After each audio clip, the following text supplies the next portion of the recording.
UP चुनाव में कितना असरदार होगा ओवैसी का सीमांचल वाला फॉर्मूला? क्या बिहार के सीमांचल फॉर्मूले पर यूपी में किंग मेकर बन पाएंगे ओवैसी?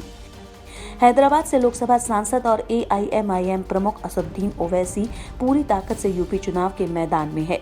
वो जहां भी जाते हैं लोगों से शिकायत करते हैं, मिन्नतें करते हैं और नेता बनाने की बात करते हैं। इतना ही नहीं, वो सिर्फ मुस्लिम बहुल सीटों पर दम ठोक रहे हैं। ये ठीक वही फॉर्मूला है जिसे वो बिहार विधानसभा चुनाव के दौरान अपना चुके हैं। दरअसल बिहार में चुनावी सफलता मिलने के बाद ओवैसी अब यूपी में अपनी राजनीतिक जमीन जोर शोर से तलाश रहे हैं। ऐसे में असदुद्दीन ओवैसी बिहार के सीमांचल फॉर्मूला को यहां अपना रहे हैं, जिसके तहत उन्होंने साल 2020 के बिहार विधानसभा में 5 सीटों पर जीतकर सभी को हैरान कर दिया था।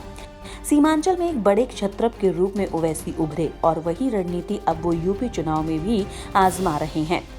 जानकारों की माने तो ओवैसी ने यूपी में मुस्लिम बहुल सीटों पर खास फोकस किया है।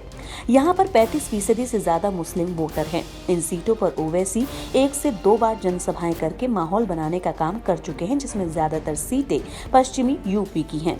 एसपी-आरएलडी गठबंधन ने इस बार खुलकर मुस्लिम कार्ड नहीं खेला है, जिसके चलते ओवैसी को मुस्लिमों के बीच अपना सियासी आधार बढ़ाने का सियासी मौका नजर आ रहा है। यूपी चुनाव के लिए ओवैसी ने 9 उम्मीदवारों की अपनी पहली लिस्ट जारी कर दी है।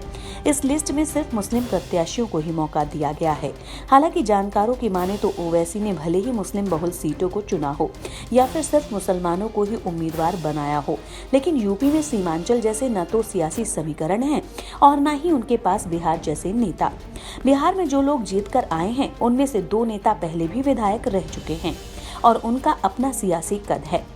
हाँ, यूपी में मुस्लिम वोटर जरूर अहम है, लेकिन बिहार में जिन सीटों पर ओवैसी की पार्टी की जीत हुई थी वहां पर 60 से 70% मुस्लिम वोटर हैं, जबकि यूपी में जिन सीटों पर चुनाव लड़ रहे हैं वहां 25 से 40% मुस्लिम हैं।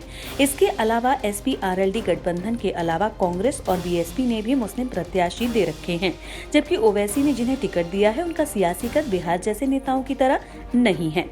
ऐसे में ये देखना दिलचस्प होगा कि यूपी में ओवैसी का सीमांचल फॉर्मूला कितना कारगर रहता है। इंडिया न्यूज़ वायरल की रिपोर्ट।